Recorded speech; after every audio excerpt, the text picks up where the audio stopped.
ఈ సమయం బట్టి ఎంతో వందనాలు తండ్రి. ఈ వేదిక బట్టి ఎంతో వందనాలు. ఎంతో కృషితో తండ్రి, ఇద్దరు బిషప్స్ ఎంతో దూర దర్శనంతో సింగం గారు, భాస్కర్ గారు ఈ వేదికని స్థాపించటమే కాదు, ఎంతో ప్రయాసపడి దాన్ని ముందుకు తీసుకొని వెళ్తున్నారు. దాన్ని బట్టి తండ్రి సార్వత్రిక సంఘము మేలు పొందుతుంది. నేను కూడా అనేక సార్లు వ్యక్తిగతంగా ఈ పరిచర్యలో పాల్గొంటూ వాక్య పరిచర్య చేస్తూ ఉపదేశిస్తూ నేను కూడా ఆశీర్వదించబడుతున్నాను.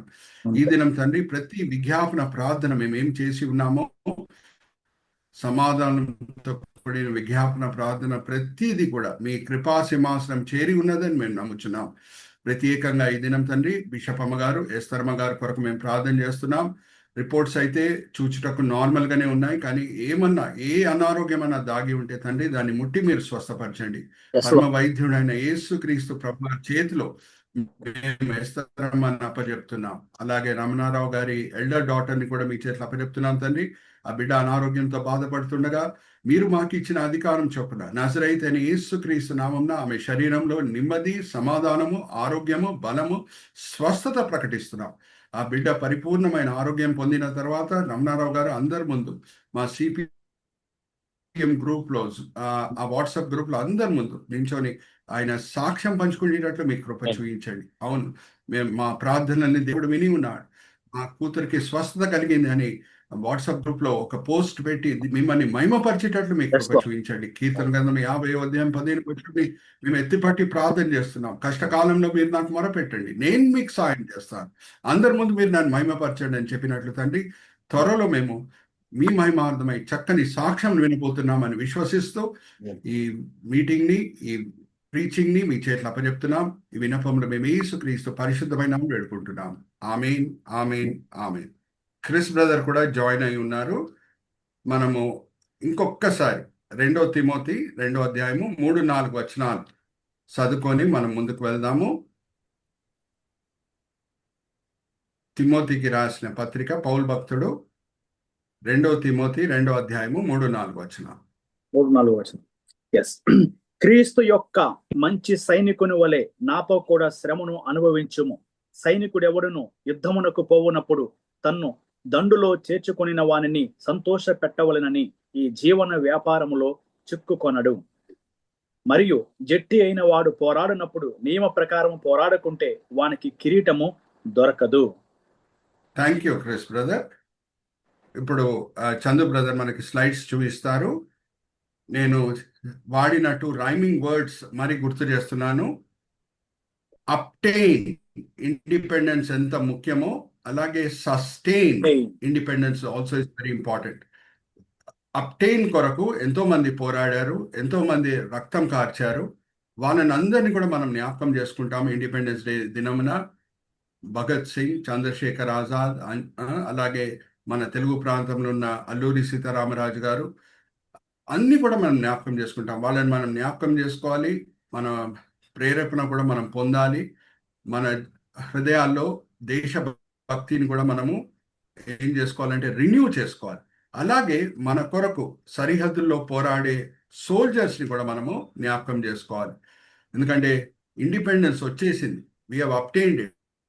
To sustain it we need the soldiers. So ఇప్పుడు నేను క్రైస్తవుల బాధ్యత ఏంటి, సైనికులుగా దాంతో కూడింది ఒక సబ్జెక్ట్ తీసుకొని నేను మీ ముందు 2 వారాలుగా ఒక అక్రోనిమ్ వాడాను. What does SOLDIER stand for? S అంటే సేవ్డ్ క్రిస్టియన్. ఒక వ్యక్తి రక్షణ పొందితేనే యేసుక్రీస్తు ప్రభువారి సైన్యంలో ఆయన ఉండుటకు ఆయనకు అర్హత ఉంది అని నేను మీతో పంచుకున్నాను. రక్షణ లేని వ్యక్తి యేసుక్రీస్తు ప్రభువారి సైన్యంలో ఆయన లేడు. ఆత్మ లేనివాడు ఆయన వాడు కాదు అని లేఖనం సెలవిస్తుంది. మనం ఎప్పుడు రక్షణ పొందుతామో అప్పుడే పరిశుద్ధాత్మ దేవుడు మన హృదయం లోపల ప్రవేశిస్తాడు. అప్పుడే మనము యేసుక్రీస్తు ప్రభువారు సైనికులం అని పిలువబడుటకు మనం అర్హత పొందుతాం. దాని తర్వాత ఇప్పుడే మనం చదువుకున్నాం, ఒక సైనికుడు అనంటే అన్ని కష్టాలు కూడా ఎదుర్కొండుటకు ఆయన సిద్ధంగా ఉండాలి. నేను మిమ్మల్ని ఒక క్వశ్చన్ అడుగుతానండి, మీరు అన్మ్యూట్ చేసుకొని జవాబు ఇవ్వండి. ఒక సైనికుడు ఎప్పుడు కావస్తే అప్పుడు మార్నింగ్ లెగొచ్చా అండి? ఏం కావస్తే అది తినొచ్చా అండి? అడుగుతున్నా. Answer no. ఒక డిసిప్లిన్ అనేది ఉండాలి. ఒక ఏం కావస్తే ఏది ఆకర్షణీయంగా ఉంటే అది ఆయన తినలేడు. ఆయన ఎక్సర్సైజెస్ చేయాలి, డిసిప్లిన్డ్గా ఉండాలి, శ్రమలు పొందుటకు సిద్ధంగా ఉండాలి. అలాగే వి కమ్ టు ఓ. ఓ అంటే ఒబీడియన్స్. అంటే ఒక సైనికుడు ఆయన పై ఉన్న అధికారి మాటలు విని ఇంప్లిసిట్ ఒబీడియన్స్ ఎలా చూపిస్తాడు. అక్కడ వెళ్ళి దుంకు అంటే దుంకుతాడు, అక్కడ వెళ్ళి నించో అంటే నించుంటాడు. అలాగే మనం కూడా యేసుక్రీస్తు ప్రభు వారి మాటల పట్ల ఇంప్లిసిట్ ఒబీడియన్స్ చూపించాలి. మామూలు ఒబీడియన్స్ కాదు. ఇంప్లిసిట్ అంటే క్వశ్చన్ అడగకుండా విధేయత చూపించుట. అదంతా కూడా మనం ధ్యానించాము. ఇంకొకటి ఏంటంటే ఈ ఒబీడియన్స్ విషయంలో నేను మీతో పంచుకున్నాను. నేత్రాశ, శరీరాశ, జీవటంని మీరు విడిచిపెట్టండి అని ప్రభువారు చెప్తారు. అది విడిచిపెట్టడం కొంచెం సులభము. ఏ క్షేత్రాల్లో కూడా మనము విధేయత చూపించాలంటే అప్పుడప్పుడు మన అధికారాలను కూడా విడిచిపెట్టుటకు దేవుడు మనల్ని ఆజ్ఞాపిస్తాడు. ఆ విషయంలో కూడా మనం విధేయత చూపించాలి. అబ్రహామా, విగ్రహారాధన విడిచిపెట్టి ఇరాక్ దేశం విడిచిపెట్టి నువ్వు రా అని అంటే, అవును, ఇరాక్ దేశం విడిచిపెట్టుట, ఆయన కంఫర్ట్ జోన్ విడిచిపెట్టుట, ఆయన బంధువుల మిత్రులను విడిచిపెట్టుట రావటము కొంచెం కష్టమే. అక్కడ విధేయత చూపించాడు. కానీ లేక లేక పుట్టిన ఈసాకు ని ప్రేమించుటకు ఏ తండ్రి కన్నా అధికారం ఉంది. లేక లేక పుట్టిన కుమారుడిని ప్రేమించుటకు ఏ తండ్రి కన్నా అధికారం ఉంది. ఆ కుమారుడైన ఈసాకును బలి అని అన్నప్పుడు ఆయన అధికారంని కూడా త్యాగం చేయుటకు అబ్రహాం సిద్ధపడాడు. అటువంటి విధేయత మనము చూపించాలి. మనం నిజమైన యేసుక్రీస్తు ప్రభువారి సైనికులము అని అంటే జస్ట్ నేత్రాశ, శరీరాశ, జీవటమం మీద విజయం పొందటమే కాదు, మన అధికారాన్ని కూడా ఆయన మహిమార్థమై విడిచిపెట్టుటకు సిద్ధంగా ఉండాలి. అయితే మూడో ఆల్ఫబెట్ ఎల్. ఎల్ అంటే లాయల్టీ. లాయల్టీ అంటే ఇంగ్లీష్లో ఫెయిత్ఫుల్నెస్. ఏ క్రైస్తవుడన్నా ముందున్న సైన్యంని చూసి, ముందున్న సైన్యం దగ్గర ఉన్న గొప్ప ఆయుధాలు బట్టి భయపడి వెనకాల పరిగెత్తిపోడు. హల్లెలూయా, ప్రైజ్ ది లార్డ్. మనం చదువుకున్నాం 2 సామెల గ్రంథం 23వ అధ్యాయము 11-12లో షామా అనే ఒక సైనికుడు, దావీదు సైన్యంలో ఉన్న సైనికుడు, వేరే ఇజ్రాయెల్ సైనికులందరూ కూడా ఫిలిస్తీన్ సైన్యం ఎంత విశాలంగా ఉంది, వాళ్ళ దగ్గర ఎన్ని గొప్ప ఆయుధాలు ఉన్నాయని భయపడి పారిపోయారంట. కానీ షామా నిలిచి ఉండి యుద్ధం చేశాను. ఆయన వెనకాల అడుగు వేయలేదు. అలాగే హీబ్రీలకు రాసిన పత్రికలో నేను మీతో పంచుకున్నాను. హీబ్రీలకు రాసిన పత్రిక ఎందుకు రాయబడిందని కూడా మీతో పంచుకున్నాను. ఒక 30 సంవత్సరాలు యూదా మతం నుంచి మారుమనసు పొందిన క్రైస్తవులు నమ్మకంగా యేసుని వెంబడించారు. కానీ ఎప్పుడు నేరో చక్రవర్తి క్రైస్తవుని హింసించడం స్టార్ట్ చేశాడో, ఎప్పుడు ఈ యూదా మతం నుంచి మారుమనసు పొందిన క్రైస్తవులు వేరే యూదులు శ్రమలకి గురి అవ్వట్లేదనే విషయం గమనించారో, వాళ్ళకు వచ్చిన దురాలోచన ఏంటంటే మరి యూదా మతంకి వెళ్ళిపోదాం. అటువంటి సమయంలో హీబ్రీలకు రాసిన పత్రిక రాయబడింది. ఇంత గొప్ప రక్షణని మీరు నిర్లక్షణ చేసిన ఎడలా ఎలాగా తప్పించుకుందరు అనే మాట పౌలు భక్తుడు వేరే పత్రికల్లో రాయలేదు, కానీ హీబ్రీలకు రాసిన పత్రికలో రాయటం మనము గమనించవచ్చు. ఇంకా వెనకాల వెళ్ళే వాడు పట్ల నా ఆత్మ సంతోషించదు అనే మాట కూడా మనము పోయిన వారం చదువుకున్నాం. హీబ్రీలకు రాసిన పత్రిక 10వ అధ్యాయం 38-39. దాని తర్వాతనే విశ్వాస వీరులతో కూడిన అధ్యాయం మనము ధ్యానించడం స్టార్ట్ చేశాం. ఈ విశ్వాస వీరుల్లో ఉన్న సామాన్యమైన విషయం ఏంటి? సామాన్యమైన విషయం ఏంటంటే వాళ్ళ జీవితాల్లో నానా కష్టాలు వచ్చినా సరే ఒక్కడు కూడా వెనకాల అడుగు వేయలేదు. Hallelujah, praise the lord. Are you all with me? So ఒక సైనికుడు ఎలాగ వెనకాల పరిగెత్తి పారిపోవడానికి వీల్లేదో, అలాగే ప్రతి క్రైస్తవుడు కూడా ఆయన క్రైస్తవ జీవితంలో వెనకాల అడుగు వేయుటకు ఆరు పారిపోవడానికి యుద్ధ భూమి నుంచి వీల్లేదు. So next we came to D. D అంటే డిసిప్లిన్డ్ అండ్ డిపార్ట్మెంట్స్. ఎలాగా ఒక సైనికుడు ఆరోగ్యంగా ఉండుటకు ఆయన ఎలాగ ప్రయాసపడతాడు, శారీరక సంబంధమైన సాధకం గురించి ఆయన ఎంత శ్రద్ధ చూపిస్తాడో, ఒక క్రైస్తవ సైనికుడు ఆయన ఆత్మిక జీవితం ఆరోగ్యంగా ఉండాలి అని ప్రయాసపడాలి. ప్రార్థన విషయంలో, లేఖనం చదివే విషయంలో, సంఘ సహవాసంలో, సాక్ష్యం ఇచ్చే సందర్భాల్లో అన్నిట్లో కూడా ఒక డిసిప్లిన్ అనేది చూపించాలి. నేను ఆ వాక్య భాగం పోయిన వారం కూడా చదివించాను. మరి నేను క్రిస్ బ్రదర్తో చదివిస్తాను. చదవండి బ్రదర్. 1 తిమోతి 4వ అధ్యాయం 8వ వచనం. క్రిస్ బ్రదర్,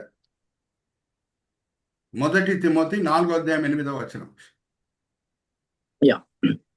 శరీర సంబంధమైన సాధకము కొంచెము మట్టుకే ప్రయోజనమగును గాని దైవభక్తి ఇప్పటి జీవము విషయములోను రాబో జీవం విషయంలోను వాగ్దానముతో కూడినదైనందున అది అన్ని విషయములలో ప్రయోజనకరమగును. హల్లెలూయా, ప్రైజ్ ది లార్డ్. శారీరకంగా మనం ఎన్ని సంవత్సరాలు బతకగలుగుతాం అనేది కూడా 91 కీర్తనలో రాయబడింది. 70 సంవత్సరాలు అధిక బలం ఉంటే 80 సంవత్సరాలు. కానీ ఆత్మ శాశ్వతమైనది. ఆమేన్. ఆ శాశ్వతమైన ఆత్మ పట్ల, దాని ఆరోగ్యం పట్ల మనం చూపించే శ్రద్ధ ఏంటి? యేసుక్రీస్తు ప్రభువారే మనకి మాదిరి. ఆయన చాలా బిజీ వ్యక్తి పరిచర్యలో. కానీ మార్క్స్ వార్తలో మనం చదువుకున్న 1వ అధ్యాయం 35వ వచనము, పెందల కడని లెగిసి ఎవరు లేని చోటకు వెళ్ళి ప్రార్థన చేశారు. ప్రార్థన వెనకాల ఉన్న గురి ఏమై ఉండాలి అది కూడా నేను మీతో పంచుకున్నాను. మన అవసరతల కొరకు ప్రార్థన చేయటం మంచిదే, వేరేల అవసరతల కొరకు విజ్ఞాపన చేయటం మంచిదే. కానీ అన్నిటికంటే ముఖ్యమైన గురి ఏమై ఉండాలి ప్రార్థన వెనకాల? నేను తండ్రి సన్నిధిలో ఆనందించాలి. ఆ లోతైన సంబంధం తండ్రితో నేనేం కలిగి ఉన్నానో దాన్ని నేను నూతన పరుచుకోవాలి. శిష్యులు, యేసుక్రీస్తు ప్రభువారి శిష్యులు ఒకటి గమనించారు. యేసుక్రీస్తు ప్రభువారు గొప్ప ప్రసంగాలు చేయగలుగుతున్నారు, గొప్ప అద్భుతాలు చేయగలుగుతున్నారంటే దానికి కారణము ఆయన ప్రార్థన జీవితమే అని. అందుకు వాళ్ళు వచ్చి యేసుక్రీస్తు ప్రభువారిని ఒక సందర్భంలో, ఆ లేఖన భాగం నేను చదివిస్తాను క్రిస్ బ్రదర్తో. లూకాసు వార్త 11వ అధ్యాయము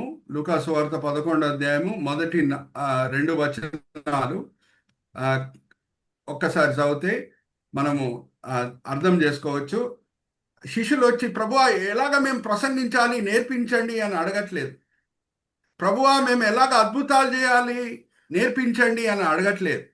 ఏమని అడుగుతున్నారు ఒకసారి మనం చూద్దామా? ఆయన ఒక చోట ప్రార్థన చేయించు ఉండెను. ప్రార్థించుట చాలించిన తర్వాత ఆయన శిష్యులలో ఒకడు, ప్రభువా యోహాను తన శిష్యులకు నేర్పినట్లుగా మాకును ప్రార్థన చేయ నేర్పమని ఆయన్ని అడిగెను. Thank you brother. ఎలాగ మేము ప్రసంగాలు చేయాలి ప్రభువా, ఎలాగ అద్భుతాలు చేయాలి ప్రభువా అడగట్లేదు. ఎందుకంటే వాళ్ళు గమనించింది ఏంటంటే యేసుక్రీస్తు ప్రభువారి పరిచర్యలో వచ్చే శక్తి అంతా కూడా యేసుక్రీస్తు ప్రభువారు తండ్రితో ఉన్న లోతైన సంబంధం బట్టే వస్తుందనేది వాళ్ళు గ్రహించారు. మనం ఎప్పుడు ప్రార్థన చేస్తామో ఆ లోతైన సంబంధంని మనం నూతనపరుచుకుంటున్నాం. హల్లెలూయా, ప్రైజ్ ది లార్డ్. మరీ చెప్తున్నాను, ప్రార్థన చేసేటప్పుడు వేరేల అవసరతల కొరకు ప్రార్థన చేయడం తప్పు కాదు, వేరేల అవసరతల కొరకు మన అవసరతల కొరకు విజ్ఞాపన చేయడం తప్పు కాదు. కానీ ముఖ్యమైన గురి ఏమై ఉండాలంటే నా తండ్రి సన్నిధిలో నేను ఆనందించాలి. దాని తర్వాత వి కమ్ టు ఐ అంటే ఇంటగ్రిటీ అంటే నేను ఒక క్వశ్చన్ అడిగి ముందుకు వెళ్తానండి. అనుకుందాం ఇట్లా జరగకూడదు, కానీ భారతదేశం సైనికుడు పాకిస్తాన్ సైన్యం చేతిలో చిక్కుకున్నాడు అనుకుందాం. ఇప్పుడు ఆయనని కొన్ని సీక్రెట్స్ రివీల్ చేయుటకు, జాగ్రత్త వినండి, ఎక్కడ భారతదేశం బాంబ్స్ అన్ని దాచిపెట్టారు, అమ్యునిషన్ ఎక్కడుంది, నీకు ఎంతన్నా డబ్బులు ఇస్తాం, ఏం నువ్వు కావస్తే నీకు ఇచ్చేస్తాం, కానీ ఎక్కడ దాచిపెట్టారు అన్ని బాంబులు మాకు చెప్తావా? మేము వెళ్ళి అక్కడ ఒక బాంబు వేస్తే అన్ని కూడా వాళ్ళ ఆయుధాలన్నీ కూడా నష్టమైపోతాయి అని ఏ టెంప్టేషన్ తీసుకొని వచ్చినా సరే ఫైనల్గా ఆయన డబ్బులు నేను తీసుకోను, మీరు ఏమి ఇచ్చినా సరే నేను ఆ సీక్రెట్ రివీల్ చేయను అని చెప్పినప్పుడు నేను చంపేస్తాము, అప్పుడన్నా నువ్వు చెప్పు అని అంటే ఒక భారతదేశం సైనికుడు ఒప్పుకుంటాడా? సీక్రెట్స్ రివీల్ చేస్తాడా? ఇంటగ్రిటీని పోగొట్టుకుంటాడా? హల్లెలూయా, ప్రైజ్ ది లార్డ్. నాకేమన్నా నష్టం కలగని, కానీ నా దేశము విలువే, దేశము మేలే అన్నిటికంటే ముఖ్యమైన విషయం నా జీవితంలో. నా దేశం మేలుతో పోలిస్తే నాకు ఏ వ్యక్తిగత నష్టం కలిగినా పర్వాలేదు. అలాగే ఇంటగ్రిటీ విషయంలో నేను ఒక నిజమైన ట్రూ లైఫ్ స్టోరీ తీసుకొని వస్తున్నాను. దేవుని రాజ్యం మహిమపరచబడాలి, నా యేసు మహిమపరచబడాలి, ఆయన నేను ధనపరుస్తాను అని ఒక వ్యక్తి, ఆయన పేరు ఇరిక్ లిడిల్. ఆయన పేరేంటి? ఇరిక్ లిడిల్. ఆయన గురించి ఎందుకు చెప్తున్నానంటే నేను మిమ్మల్ని ఒక ప్రశ్న అడుగుతాను. ప్రతి 4 సంవత్సరాలు ఒక గేమ్స్ జరుగుతుందండి ప్రపంచం అంతా కూడా. ఆ గేమ్స్ పేరు చెప్పండి. అన్ని దేశములు కలిసి ఆ గేమ్స్ లో పాల్గొంటారు ప్రతి 4 సంవత్సరాలు. Olympics, right answer. So 1924 Olympics Paris లో జరిగింది. ఈయన 100 మీటర్స్ ఛాంపియన్. ఎరిక్ లిటిల్ గారు 100 మీటర్స్ ఛాంపియన్. ఆయన 100 మీటర్స్ రేస్ లో పరిగెత్తితే అందరూ ఏం మాట్లాడుకునేవారంటే సిల్వర్ మెడల్ ఎవరికి వస్తుందని మాట్లాడుకునేవారు. ఎందుకంటే గోల్డ్ మెడల్ ఈయనకే వస్తుంది. సెకండ్ ఎవరు వస్తారని మాట్లాడుకునేవారు, కానీ ఫస్ట్ ఈయనే వస్తాడు. అయితే ఈయన చాలా భక్తిపరుడు. ప్రతి ఆదివారము దేవుని సన్నిధిలో ఆయన సమయం గడిపేవాడు. తోడు క్రైస్తవులతో సమయం గడిపేవాడు. కలిసిమెలిసి దేవుని ఆరాధించేవాడు. సో 1924 ఒలింపిక్స్ ప్యారిస్లో జరిగే సమయంలో ఈయన పార్టిసిపేట్ చేయటకు రెడీగా ఉన్నాడు. కానీ టైం టేబుల్ వచ్చింది. ఈయన belongs to Great Britain.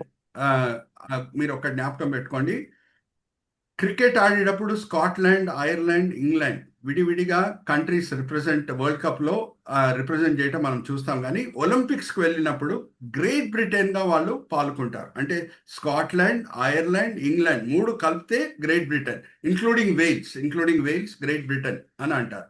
So ఈయన స్కాట్లాండ్కి చెందిన వ్యక్తి. ఎప్పుడు ఆయన టైం టేబుల్ చూశాడో, ఒలింపిక్ షెడ్యూల్ టైం టేబుల్ చూశాడో, ఆయన 100 మీటర్స్ ఈవెంట్ సండే ఉండింది. వెంటనే ఆయన కోచ్కి చెప్పేశాడు, నేను పార్టిసిపేట్ చేయను అని. కోచ్ అన్నాడు, ఏంటి నీకు పిచ్చితనం వచ్చిందా ఏంటి, నువ్వు why are you not participating, gold medal వస్తుంది మన కంట్రీకి అని ఒత్తిడి తీసుకొని వచ్చాడు కోచ్. కానీ ఈయన వినలేదు. దాని తర్వాత అందరికి తెలిసిపోయింది 100 మీటర్స్ రేస్ నుంచి ఎరిక్ లిటిల్ గారు విత్డ్రా అయిపోయారని. వాళ్ళందరూ కూడా ఒత్తిడి తీసుకొని వచ్చారు. ఇంకా మీకు అందరు కూడా తెలుసు, సచిన్ తెందుల్కర్ అంటే నా మనసులో ఏ వైరం కూడా లేదు. కానీ ఆయన ఎక్కువగా సంపాదించుకునింది off the field rather than in the field. Advertisements వలన సచిన్ తెందుల్కర్ గారు క్రికెట్ ఎంత ఆడి సంపాదించుకున్నారో దానికంటే ఎక్కువ సంపాదించుకున్నారు. మీకు తెలుసు అడ్వర్టైజర్స్ ఎలాగ వస్తారో, ఛాంపియన్స్ వెనకాల ఎలాగ పరిగెత్తుతారో. సో చాలా మంది ఈయనని ఏ మాట వాడి ఆకర్షించుటకు ప్రయత్నించారంటే, మీరు 100 మీటర్స్ రేస్ పరిగెత్తండి, గోల్డ్ మెడల్ సంపాదించండి, దాని తర్వాత మీ వెనకాల హార్లిక్స్ వాడు పరిగెత్తుతాడు, బోన్విటా వాడు పరిగెత్తుతాడు, బూస్ట్ వాడు పరిగెత్తి మా ప్రొడక్ట్స్ని మీరు ప్రమోట్ చేయండి అని అడుగుతారు. లక్షల రూపాయలు మీరు సంపాదించుకోవచ్చు అడ్వర్టైజ్మెంట్స్ వలన అని అంటే కూడా ఈయన ఒప్పుకోలేదు. ఆ కాలంలో సెల్ ఫోన్స్ లేదండి. ఒకరోజు ఆయన ఇంట్లో ఉన్నప్పుడు ఫోన్ తీశాడు. తీస్తే అక్కడి నుంచి వాయిస్ వినిపిస్తుంది, I'm the king of England speaking అని. ఎస్ యువర్ మెజెస్టీ అని చాలా రెస్పెక్ట్ఫుల్గా రెస్పాండ్ అయ్యాడు. అప్పుడు ఆ కింగ్ ఆఫ్ ఇంగ్లాండ్ చెప్పింది ఏంటంటే, participate in that race and bring glory to Great Britain అని అన్నాడు. గ్రేట్ బ్రిటన్కి మంచి పేరు తీసుకొని రా, రేస్లో పాల్గొ, గోల్డ్ మెడల్ విను అన్నప్పుడు ఈయన చాలా సాత్వికంతో రెస్పెక్ట్ఫుల్గా ఇచ్చిన ఆన్సర్ ఏంటంటే, రాజుగారు మీరంటే నాకు చాలా రెస్పెక్ట్, కానీ రాజాది రాజు మాటలే నేను వింటాను. రాజుగారి మాటలు నేను వింటాను, కానీ అన్నిటికంటే ముఖ్యమైనది రాజాది రాజు ఏం చెప్తున్నాడో ఆయన మాటలే నేను వింటాను అని అన్నాడు. అయితే దాని తర్వాత ఏం జరిగిందంటే, వాళ్ళ కోచ్ కనుక్కుండింది ఏంటంటే 400 metres race, Sunday race 400 metres race. సరే దాంట్లో పాల్గొంటావా అని అడిగాడు. సరే సండే కాదు అంటే నేను పాల్గొంటాను అని అంటే చాలా మంది ఇంకా అవ్వటం స్టార్ట్ చేశారు. 100 మీటర్స్ రేస్ ప్రిపరేషన్ ఒక రకంగా ఉంటుంది, 400 మీటర్స్ రేస్ ప్రిపరేషన్ వేరే రకంగా ఉంటుంది. వేరే ఎక్సర్సైజెస్ చేయాలి, వేరే రకమైన డైట్కి అలవాటు అవ్వాలి, ప్రాక్టీస్ ఉండాలి. 400 మీటర్స్ ఈయన లైఫ్లో 400 మీటర్స్ రేస్ ఎప్పుడు పరిగెత్తలేదు ఎరిక్ లిటిల్ గారు. సో దాంట్లో 400 మీటర్స్ ఛాంపియన్స్ చాలా మంది ఉన్నారు, వాళ్ళకి అనుభవం ఉంది 400 మీటర్స్ రేస్ ఎలాగ పరిగెత్తాలో. ఈయనకి ఎక్స్పీరియన్స్ లేదు, కానీ పాల్గొన్నాడు దాంట్లో. మొదటి సామెల గ్రంథం 2వ అధ్యాయం 30వ వచనంలో ఏముంది, నన్ను గణపరచు వారిని నేను గణపరుస్తాను. ఆయన లైఫ్ లో ఫస్ట్ టైం 400 మీటర్స్ రేస్ పరిగెత్తాడు, అది కూడా ఒలింపిక్స్ లో గెలిచాడు. Hallelujah, praise the Lord. ఇక్కడ చూడండి, black and white picture. Hallelujah, praise the Lord. Eric Liddell గారు గెలవటం, ఆయన ఇంటగ్రిటీ చూడండి. అయితే దాని తర్వాత అందరు అనుకున్నట్టే బోన్విటా వాళ్ళు, బూస్ట్ వాళ్ళు, హార్లిక్స్ వాళ్ళు ఆయన వెనకాల పరిగెత్తి అడ్వర్టైజ్ చేయండి మా ప్రొడక్ట్స్ గురించి అని అన్నారు. ఆయన ఒకటి అన్నాడు, నా పిలుపు సేవ పిలుపు, నన్ను దేవుడు చైనా వెళ్ళమని అంటున్నాడు, ఈ సౌకర్యాలు ఇవన్నీ కూడా నాకు అవసరం లేదు, నేను చైనా వెళ్ళి దేవునికి సేవ చేస్తానని చైనాకి వెళ్ళిపోయాడు. అప్పుడే రెండో ప్రపంచ యుద్ధం స్టార్ట్ అయింది. రెండో ప్రపంచ యుద్ధం స్టార్ట్ అయినప్పుడు ఆయన చైనాలో ఉన్న ఏ ప్రాంతంలో సేవ చేసేవాడో ఆ ప్రాంతంని జాపనీస్ ఆర్మీ స్వాధీనపరుచుకుంది. ఈయనని ఖైదీగా పట్టుకుంది, ప్రిజనర్గా పట్టుకుంది. సో ప్రిజనర్స్ మధ్యన నమ్మకంగా సువార్త బోధిస్తూ బోధిస్తూ ముందుకు సాగాడు. అనారోగ్యంతో ఆ ప్రిజన్లోనే ఒక రోజు చనిపోయాడు. Hallelujah, praise the lord. Are you all with me? ఒక గోల్డ్ మెడల్ గెలిచిన వ్యక్తి ఎంతో పేరు పొందుతాడు, సౌకర్యంగా ఉండొచ్చు స్కాట్లాండ్లో, కానీ సేవ నాకు ముఖ్యం అని చైనాకు వెళ్ళిపోయాడు. హల్లెలూయా, ప్రైజ్ ది లార్డ్. ఇటువంటి సైనికుల కొరకు యేసుక్రీస్తు ప్రభువారు ఎత్తుతున్నారు. ఆర్ యు ఆల్ విత్ మీ? ఇటువంటి సైనికుల కొరకు వాళ్ళ సౌకర్యాలు ముఖ్యం కాదు, డబ్బు ముఖ్యం కాదు, పేరు ముఖ్యం కాదు. దేవుడు నన్ను ఎక్కడ పెడితే అక్కడ నేను నమ్మకంగా సేవ చేస్తాను. దేవుడు తప్పట్లు కొడితే చాలు, నాకు వేరే ఏది కూడా అవసరం లేదు. Hallelujah, praise the lord. Are you all with me? ఎంతమంది తప్పట్లు కొట్టి ఉండొచ్చు, ఎంతమంది గమనించి ఉండొచ్చు చేసిన నమ్మకమైన సేవ. ఈ కాలంలో చాలా మంది క్వాంటిటీ మీద కాన్సన్ట్రేట్ చేస్తుంటారు.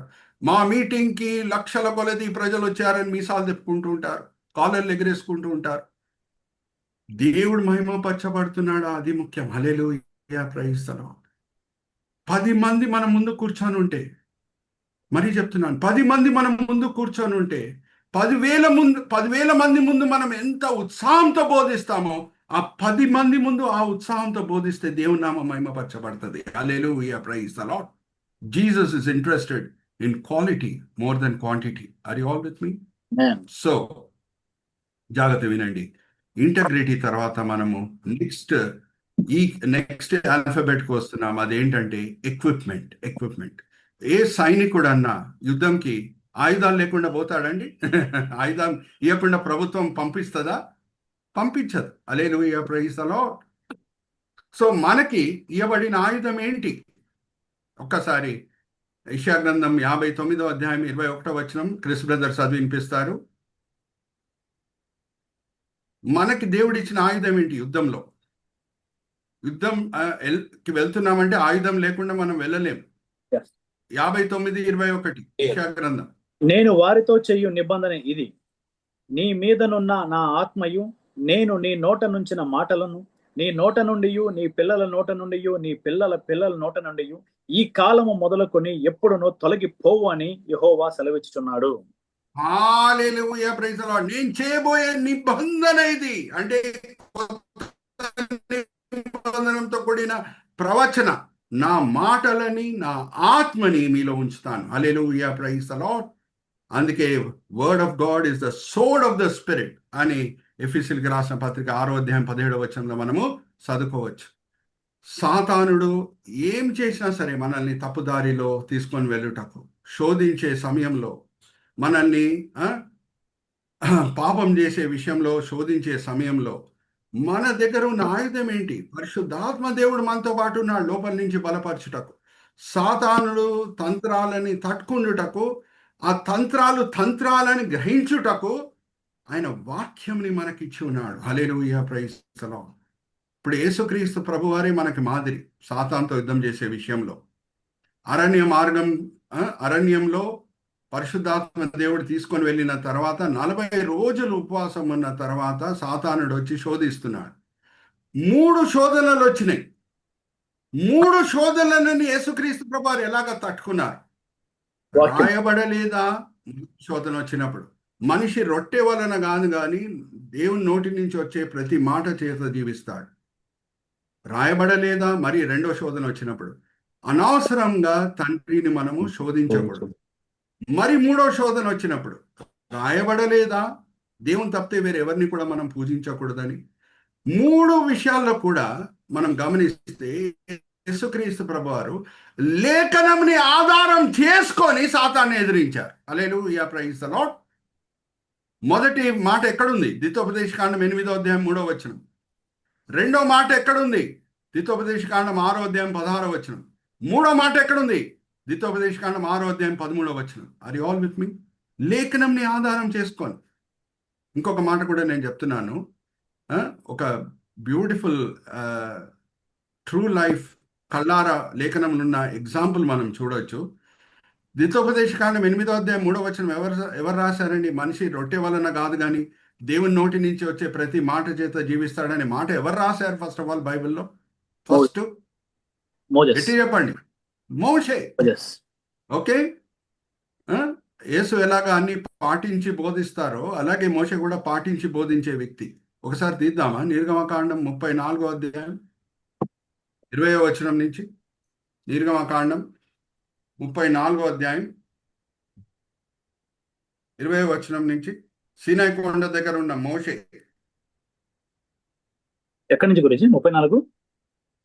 34వ అధ్యాయము మనము ఎక్కడి నుంచి చదువుకుందామంటే 28వ వచనం నుంచి. 28. ఓకే. అతడు 40 రేయింబగళ్ళు యెహోవాతో కూడా అక్కడ ఉండెను. అతడు భోజనము చేయలేదు, నీళ్లు తాగలేదు. అంతలో ఆయన ఆ నిబంధన వాక్యములను అనగా 10 ఆజ్ఞలను ఆ పలకల మీద రాసెను. కంటిన్యూ. ఓకే. మోషే సీనాయి కొండ దిగుచుండగా శాసనములు గల ఆ 2 పలకలు మోషే చేతిలో ఉండెను. అతడు ఆ కొండ దిగుచుండగా ఆయన అతనితో మాట్లాడుచున్నప్పుడు తన ముఖ చర్మము ప్రకాశించిన సంగతి మోషేకి తెలిసి ఉండలేదు. అహరోను ఇజ్రాయెల్ అందరూ మోషేను చూచినప్పుడు అతని ముఖ చర్మము ప్రకాశించిన గనక వారు అతన్ని సమీపింప వెరచిరి. మోషే వారిని పిలిచినప్పుడు అహరోనును థ్యాంక్ యూ బ్రదర్. చాలు. మోషే 40 రోజులు దేవుని సన్నిధిలో ఉంటూ దేవుని మాటలే వింటూ ఏమీ తినకుండా సీనాయి కొండ నుంచి దిగి వచ్చేటప్పుడు ఆయన ఆరోగ్యం ఎంత బాగుందంటే ముఖమంతా కూడా మెరుస్తుందంట. హల్లెలూయా, ప్రైజ్ ది లార్డ్. ఏమైనా బలహీనత కనిపిస్తుందా అండి అక్కడ? రోగం కనిపిస్తుందా? ఇంకా ఆయన ముఖం ఎలాగ షైన్ అవుతుందంటే మంచి ఆరోగ్యంతో. ఆరోను వేరే వాళ్ళు ఆయన దగ్గర రాదని భయపడుతున్నారంట. Hallelujah, praise the lord. Are you all with me? So యేసుక్రీస్తు ప్రభువారు శోధనలో వచ్చినప్పుడు సొంత తెలివితేటలు వాడలేదు కానీ వాక్యంని ఆధారం చేసుకొని సాతాన్ని ఎదిరించారు. అప్పుడప్పుడు మనకి డౌట్ రావచ్చు. ఏమనంటే లేఖనంలో పాత నిబంధనం కొత్త నిబంధనం కలిపితే 32,000 వచనాలు ఉన్నాయి. 32,000 వచనాలను నేను ఎలాగ జ్ఞాపకం చేసుకుంటాను అని మనకు అప్పుడప్పుడు సందేహం వస్తుంది. Is it possible to memorise 32,000 verses? ఇప్పుడు కీర్తనకారుడు ఏమంటాడు? 119వ కీర్తన 11వ వచనంలో, ప్రభువా నీ లేఖనము నా హృదయములో ఉంచు, నేను పాపం చేయకుండా ఉండుటకు హృదయంలో ఉంచు. అంటే లేఖనంలో ఉన్న ఒక వాగ్దానంనే మనము దాన్ని ఆధారం చేసుకొని ముందుకు సాగవచ్చు. లేఖనంలో ఉన్న ఒక వాగ్దానం ఏంటి? ఒకసారి చదువుదామా?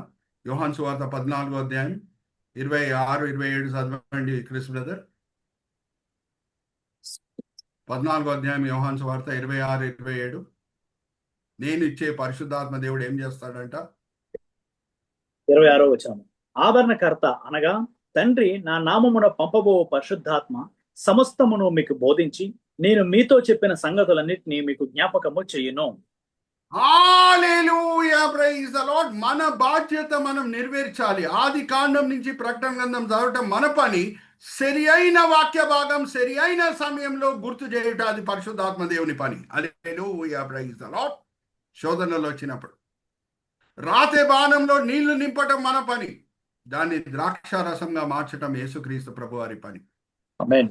లాజరు సమాధి ముందు రాయి తీయటం మన పని. చనిపోయిన లాజరుని లేపటము అది యేసు పని. అలాగే మన చాయిస్ స్క్రిప్చర్ పోర్షన్స్ మాత్రమే, కీర్తన గ్రంథం 23వ కీర్తన 91వ కీర్తన అది మాత్రమే చదవకుండా ఆది కాండం నుంచి ప్రకటన గ్రంథం వరకు చదవటం మన బాధ్యత. సరి అయిన వాక్యం సరి అయిన సమయంలో జ్ఞాపకం చేయించుట అది పరిశుద్ధాత్మ దేవుని పని. Hallelujah, praise the lord. Are you all with మీ?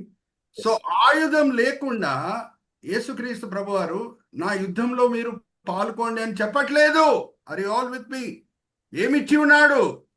ఆయన వాక్యంని, ఆయన ఆత్మని. అందుకు యోహాన్ ఏమంటున్నాడు ఇప్పుడు? ఒకసారి చదువుదామా? రెండు మన హృదయాల్లో ఉంది. వాక్యం ఉంది, ఆయన ఆత్మ ఉంది. 1 యోహాను 4వ అధ్యాయం 4వ వచనం. మొదటి యోహాను 4వ అధ్యాయం 4వ వచనం చదవండి క్రిస్ బ్రదర్. ఓకే. చిన్నపిల్లలారా, మీరు దేవుని సంబంధులు, మీలో ఉన్నవాడు లోకములో ఉన్నవాని కంటే గొప్పవాడు కనుక మీరు వారిని జయించి ఉన్నారు. హల్లెలూయా, ప్రైజ్ ద లార్డ్. మన సొంత చిన్న శక్తితో కాదు సాతాన్ మీద మనం విజయం పొందుట. మనలో ఉన్నవాడు పరిశుద్ధాత్మ దేవుడు, లేఖనం, దాన్ని బట్టి మనం విజయము పొందగలుగుతాం. So Jesus has not asked us to fight his battles without equipment. He has given us the equipments. Are you all with me? Last ఆల్ఫాబెట్కి నేను వస్తున్నాను. ఆర్ అంటే reward. Are you all with me? భారతదేశం సైనికుడు ఎవరు చాలా ధైర్యంతో త్యాగపూర్వకమైన మనసుతో యుద్ధం చేసిన వ్యక్తికి ఇచ్చే అవార్డు ఏం చెప్పండి? భారతదేశంలో హైయెస్ట్ మిలిటరీ అవార్డు ఏంటి? Paramvir Chakra. Hallelujah, praise the lord. Right answer. So యేసు వలె మనం జయిస్తే ఆయన సింహాసనం పక్కన కూర్చోబెట్టుకొని మీరు కూడా దేవదూతలను పరిపాలించండి అని అంటాడంట. హల్లెలూయా, ప్రైజ్ ది లార్డ్. ఈ ప్రెసిడెంట్ అన్న జాగ్రత్త వినండి, భారతదేశం ప్రెసిడెంట్ భారతరత్న ఇస్తారు, పరమ్వీర్ చక్ర ఇస్తారు. కానీ నా ప్రెసిడెంట్ సీట్లో కూర్చొని పరిపాలించండి భారతదేశం నన్ను ఏ ప్రెసిడెంట్ అన్న చెప్తాడా? చెప్పడు. కానీ యేసుక్రీస్తు ప్రభువారు ఏమంటున్నారు? నా వలే జయించిన వ్యక్తి ఆయనని, అంటే నా వలే జయించిన వ్యక్తి అంటే జస్ట్ నేత్రాశ, శరీరాశ, జీవటం మీద విజయం పొందటమే కాదు, ఆయన హక్కులను కూడా దేవుని మహిమార్థమై ఇచ్చిపెట్టి శిల్వ మరణంకి ఆయనని అప్పజెప్పుకుండుట. ఒక జ్ఞాపకం పెట్టుకోండి, యేసుక్రీస్తు ప్రభువారు లోకరక్షకుడు అయ్యాడు అంటే గొప్ప ప్రసంగాలు చేసి కాదు, గొప్ప అద్భుతాలు చేసి కాదు. యేసుక్రీస్తు ప్రభువారు లోకరక్షకుడు అయ్యాడు, ఆ గొప్ప బహుమానం పొందాడు అని అంటే సిల్వ దగ్గర చూపించిన విధి బట్టి. హల్లెలూయా, ప్రైజ్ ది లార్డ్. 8వ వచనం నుంచి చదవండి క్రిస్ బ్రదర్. హెబ్రీయులకు రాసిన పత్రిక 8వ వచనం నుంచి Hebrews 5:8-10. ఓకే. Hebrews 5:8-10. ఓకే. ఆయన కుమారుడై ఉండియు తాను పొందిన శ్రమల వలన విధేయతను నేర్చుకొనెను, మరియు ఆయన సంపూర్ణ సిద్ధి పొందిన వాడై మెల్కీజెదెకు యొక్క క్రమంలో చేరిన ప్రధాన యాజకుడని దేవుని చేత పిలువబడి తనకు విధేయులైన వారందరికీ నిత్య రక్షకుడుకు కారకుడయ్యను. హల్లెలూయా, ప్రైజ్ ది లార్డ్. ఇప్పుడు ప్రకటన గ్రంథం 3వ అధ్యాయం 21వ వచనం కూడా వచ్చేయండి, నేను ముగిస్తున్నాను. ప్రకటన గ్రంథం 3వ అధ్యాయం 21వ వచనం. నేను జయించి నా తండ్రితో కూడా ఆయన సింహాసనమందు కూర్చుండి ఉన్న ప్రకారము జయించు వానిని నాతో కూడా నా సింహాసనమునందు కూర్చుండనిచ్చెదను. సంఘములతో. Hallelujah, praise the lord. What a great reward awaits us. Paramvir Chakra కంటే గొప్ప రివార్డ్ ఇది. Are you all with me? A president అన్న పరమవీర్ చక్ర ఇస్తారు కానీ నా సీట్లో కూర్చొని భారతదేశంని పరిపాలించండి అని చెప్పడు ఏ ప్రెసిడెంట్ అన్న. కానీ మన యేసుక్రీస్తు ప్రభువారు ఏమంటున్నారంటే నా పక్కన కూర్చొని మీరు దేవదూతలకు కూడా తీర్పు ఇవ్వండి, దేవదూతలను కూడా పరిపాలించండి అని అంటున్నారు. హల్లెలూయా, ప్రైజ్ ది లార్డ్. సో నా వలే జయించిన వ్యక్తి అంటే జస్ట్ మరీ చెప్తున్నా, నేత్రాశ, శరీరాశ, జీవటమ మీద విజయం పొందటమే కాదు, అప్పుడప్పుడు దేవుని మహిమార్థమై హక్కులను కూడా త్యాగం చేస్తూ శ్రమలకి గురి అవుతూ దేవుని మహిమపరుస్తూ ముందుకు సాగుట, అది నిజమైన విజయం. ఆయన గొప్ప ప్రసంగాలు చేసి లోకరక్షకుడు అవ్వలేదు, గొప్ప అద్భుతాలు చేసి లోకరక్షకుడు అవ్వలేదు, సిల్వ దగ్గర చూయించిన విధేయత బట్టి లోకరక్షకుడు అయ్యాడు. Hallelujah, praise the lord. So I'm closing here now. What is the summary of the acronym SOLDIER? S stands for saved and suffering. O stands for obedient. L stands for loyalty. D stands for discipline. I stands for integrity. E stands for equipments. And R stands for reward. చిన్న ప్రార్థన చేసి నేను floor మరి bishop Singam గారికి అప్పచెప్తాను. తండ్రి, ఈ సమయం బట్టి ఎంతో వందనాలు, ఈ వేదిక బట్టి ఎంతో వందనాలు తండ్రి. ఎంతో దూర దర్శనంతో కృషితో ఇద్దరు బిషప్స్ ఈ వేదికని స్థాపించడమే కాదు, ఎంతో ప్రయాసపడి దాన్ని ముందుకు తీసుకొని వెళ్తున్నారు. ఇద్దరిని దీవించండి, ఆశీర్వదించండి, అవసరతలన్నీ కూడా పూర్తి చేయండి. ప్రత్యేకంగా ఎస్తరమ్మ బిషప్ అమ్మ గారి కొరకు మేము ప్రార్థన చేస్తున్నాం. ముట్టి స్వస్థపరచండి. అలాగే తండ్రి రమణారావు గారి కూతురు కొరకు కూడా మేము ప్రార్థన చేస్తున్నాం. కలిసిమెలిసి చేసిన ప్రార్థనలను మీరు వింటానని మీరు వాగ్దానం చేసి ఉన్నారు. ఇద్దరు ముగ్గురు ఏమి అడిగినా మీరు జవాబిస్తానని చెప్పి ఉన్నారు. ఇద్దరు కొరకు మేము ప్రార్థన చేస్తున్నాం తండ్రి. ఇద్దరు శరీరాల్లో మేము నెమ్మది, సమాధానం, ఆరోగ్యము, బలము, స్వస్థత ప్రకటిస్తున్నాం.